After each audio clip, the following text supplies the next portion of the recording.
പെരുമാൾ കേട്ടു, വളരെ ഭംഗിയായിട്ട് സംസാരിക്കുന്നു. എല്ലാ ചെറിയ ചെറിയ പ്രോഗ്രാമുകളിലും നാട്ടിൽ അദ്ദേഹം പങ്കെടുക്കുന്നു എന്നുള്ളത് തന്നെ ഒരു വലിയ കാര്യമാണ്. അദ്ദേഹത്തിന് സമയം വേണമെന്ന് എനിക്കറിയില്ല. പക്ഷേ ഇങ്ങനെയൊരു ചെറിയ ലൈബ്രറിയുടെ അല്ലെങ്കിൽ വായനശാലയുടെ ഉദ്ഘാടനത്തിനും അദ്ദേഹം വന്നത് കേൾക്കാൻ സന്തോഷമുണ്ട്. Appreciate his work and time. വായനാശീലം അതിൻ്റെ പ്രാധാന്യം വളരെയധികം നഷ്ടപ്പെട്ടുകൊണ്ടിരിക്കുന്ന കാലമാണ്. എനിക്ക് തോന്നുന്നു ഒരുപക്ഷെ എൻ്റെ ജീവിതം മാറ്റിമറിച്ച ഒരു സംഭവം ഒരുപക്ഷെ എൻ്റെ വായനാശീലത്തിൽ നിന്നും, പ്രത്യേകിച്ച് ചെറുപ്പകാലത്തിലുണ്ടായിരുന്ന ആ വായനാശീലത്തിൽ നിന്നും ലഭിച്ചതാണ്. ഞാൻ 80കളിൽ എറണാകുളത്ത് താമസിക്കുമ്പോൾ അവിടെ ഒരു പബ്ലിക് ലൈബ്രറി ഉണ്ടായിരുന്നു, എറണാകുളം പബ്ലിക് ലൈബ്രറി. അവിടെ അന്ന് 10 രൂപ കൊടുത്തു കഴിഞ്ഞാൽ you are getting life membership. അന്ന് 10 രൂപ വലിയ എമൗണ്ടാണ്. സോ അങ്ങനെ ഞാൻ മെമ്പർഷിപ്പ് എടുത്തു. ഞാൻ അവിടെ LLBക്ക് പഠിച്ചുകൊണ്ടിരിക്കുമ്പോൾ ലോ കോളേജ് ഹോസ്റ്റലിലാണ് താമസിച്ചിരുന്നത്. പക്ഷെ ഞാൻ മിക്കവാറും 2-3 ദിവസം അല്പം സമയം കണ്ടെത്തി ലൈബ്രറിയിൽ പോകാറുണ്ട്, വായനശാലയിൽ. ഒരു ദിവസം ഞാൻ വായിച്ച ഒരു പഴയ പുസ്തകമാണ്. പുറമെ നിന്ന് ആരോ അവിടെ പലരും ബുക്സ് ഡൊണേറ്റ് ചെയ്യുമായിരുന്നു. NRIs നാട്ടിൽ വരുമ്പോൾ ചിലപ്പോൾ ഫോറിൻ ബുക്സ് എല്ലാം വരുമായിരുന്നു. അന്ന് ഇന്നത്തെ പോലത്തെ ഒരു ഇൻഫർമേഷൻ അവൈലബിലിറ്റി, ആക്സസിബിലിറ്റി ഉണ്ടായിരുന്നില്ല. ഇപ്പോഴത്തെ കുട്ടികൾക്കാണെങ്കിൽ just on the click of A mouse അല്ലെങ്കിൽ ടച്ച് ഓഫ് എ ഫോൺ നമുക്ക് എല്ലാ ഇൻഫർമേഷനും കഴിഞ്ഞ കാലമോ വരാനിരിക്കുന്ന കാലത്തിൻ്റെ ഇൻഫർമേഷൻ വരുന്ന കാലഘട്ടമാണ്. ഒരു മാഗസിൻ, അതിൻ്റെ പേരായിരുന്നു വയേർഡ്, അതിനുള്ള മാഗസിൻ, US നിന്നൊരു മാഗസിനാണ്, പഴയ കോപ്പി. അതിൽ നിന്ന് ഞാൻ ഒരു വായിച്ചുകൊണ്ടിരുന്നപ്പോൾ ഒരു വാചകം എന്നെ കാര്യമായിട്ട് ഇൻഫ്ലുവൻസ് ചെയ്തു. അത് പറഞ്ഞിരുന്ന ഒരു കമ്പനിയെ കുറിച്ചായിരുന്നു, കൊക്കക്കോള. ഞാൻ മറ്റു പലയിടത്തും പറഞ്ഞിട്ടുള്ള കാര്യമാണ്. കൊക്കക്കോള എന്നുള്ള കമ്പനിയുടെ അതിൻ്റെ ബ്രാൻഡ് വാല്യുവേഷൻ അത് മാത്രമായിട്ട് $20 ബില്യൺ വാല്യുവേഷനാണെന്ന് ഞാൻ വായിച്ചു. സോ ദിസ് സംതിങ് എനിക്കത് ഡൈജസ്റ്റ് ചെയ്യാൻ പറ്റില്ല. സംതിങ് അതിനെക്കുറിച്ച് കൂടുതൽ അറിയുവാനും ലോകത്തിലുള്ള മറ്റു വലിയ ബ്രാൻഡുകൾ എന്താണ്, ഇന്ത്യയിലുള്ള മറ്റു ബ്രാൻഡുകൾ എന്താണ്, ഏത് കമ്പനികളാണ് ഇതെല്ലാം ഉൽപ്പാദിപ്പിക്കുന്നത്, വിതരണം ചെയ്യുന്നത്, ആ ഒരു കോർപ്പറേറ്റ് അതിൻ്റെ ഒരു ഇൻസൈറ്റ്സ് കിട്ടുവാൻ വേണ്ടിയിട്ട് കൂടുതൽ ശ്രമിച്ചതിൻ്റെ ഫലമായിട്ടാണ് ഞാനൊരു പക്ഷേ I am very proud to say one of the pioneers in India as a value investor. നേരത്തെ അദ്ദേഹം പറഞ്ഞതുപോലെ ഞാനൊരു ഷെയർ ട്രേഡിങ്ങിൻ്റെ ആളല്ല, അതിന് നേരെ ഓപ്പോസിറ്റാണ് എൻ്റെ പ്രൊഫഷൻ. ഞാനൊരു വാല്യൂ ഇൻവെസ്റ്റിംഗ് എന്ന് പറയും, മലയാളത്തിൽ പറയുമ്പോൾ എന്താ പറയുക എനിക്കറിയില്ല. ദീർഘകാലത്തേക്ക് ഓഹരിയിൽ നിക്ഷേപിക്കുക.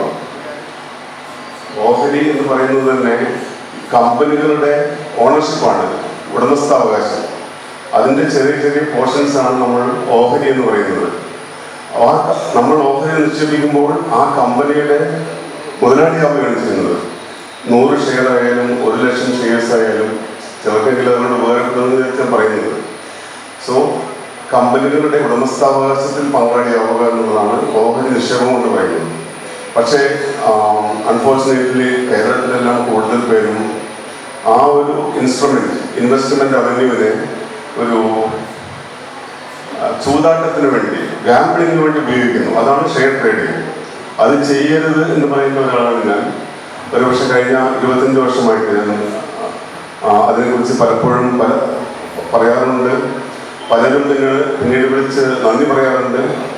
അവരുടെ ഒരു വഴിത്തിരിവ് ട്രേഡിങ്ങിൽ നിന്നും മാറി ചെറിയ തുകയാണ് കയ്യിലുള്ളതെങ്കിലും, ചെറിയ മൂലധനമാണുള്ളതെങ്കിലും ഇൻവെസ്റ്റ് ചെയ്യുക, അങ്ങനെ മണി ഗ്രോ ചെയ്യുക.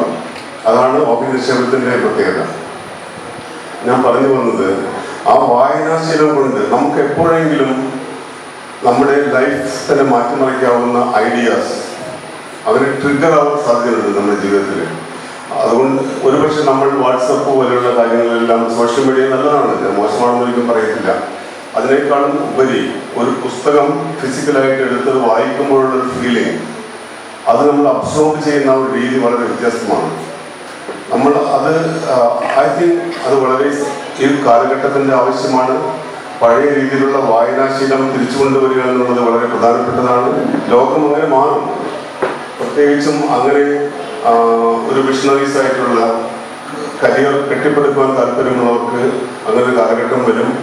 അപ്പോൾ കുട്ടികൾ, കുറേ കുട്ടികളുണ്ട് ഇവിടെ, എല്ലാവരും അത്ര ഇഷ്ടപ്പെട്ട് ബുദ്ധിമുട്ടാണ്. ചിലപ്പോൾ നമ്മൾ ഒരു ദിവസം ഒരു പുസ്തകം എടുക്കുന്ന ലൈബ്രറിയിൽ നിന്ന് വായിക്കുമ്പോൾ ബോറടിച്ചിട്ട് ചിലപ്പോൾ പിറ്റേ ദിവസം അത് ചെയ്യത്തില്ല.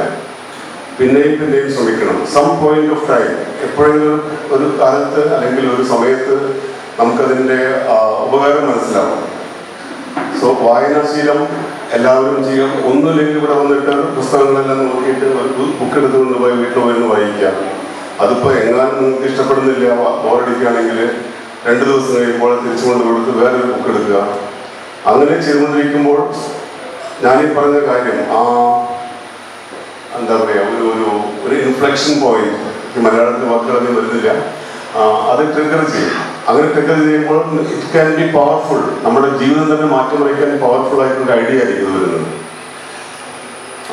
പിന്നെ I am very happy that ഈ ഒരു ഏരിയയിൽ പലരും, ഒരു പക്ഷേ ഞങ്ങളുടെ കോട്ട ഏരിയയേക്കാളും കൂടുതൽ പേര് ഇവിടെ ബുക്സ് വായിക്കാനും ലൈബ്രറിയിൽ വിസിറ്റ് ചെയ്യാനും താല്പര്യപ്പെടുന്നു എന്നുള്ളത് വളരെ സന്തോഷകരമായിട്ടുള്ള കാര്യമാണ്. അത് കൂടുതൽ കൂടുതൽ എൻകറേജ് ചെയ്യപ്പെടേണ്ടതാണ്.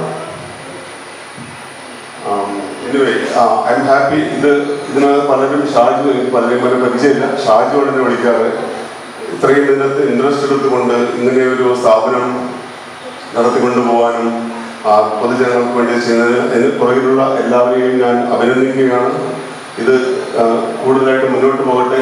നിങ്ങൾക്ക് ഇനി ബുക്സ് വാങ്ങാനായിട്ട് താല്പര്യമുണ്ടെങ്കിൽ, കൂടുതൽ വേണമെങ്കിൽ എനിക്ക് ലിസ്റ്റ് അയച്ചു തന്നാൽ ഞാനത് I can arrange to buy that.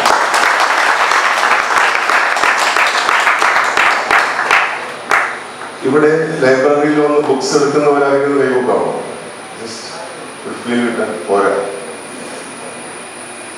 അപ്പോൾ പലർക്കും ഞാൻ പറഞ്ഞതുപോലെ അതൊരു ശീലമാക്കുക. ഇനീഷ്യലി നമ്മൾ തുടക്കത്തിൽ പക്ഷെ അത് നമുക്ക് ഇഷ്ടപ്പെടുന്നില്ലെങ്കിൽ പോലും നമുക്ക് അത് പിന്നെയും പിന്നെയും ചെയ്തുകൊണ്ടിരിക്കുമ്പോൾ some point of time work out ചെയ്യും കേട്ടോ. ഇത്രയും പറയാനുള്ളൂ.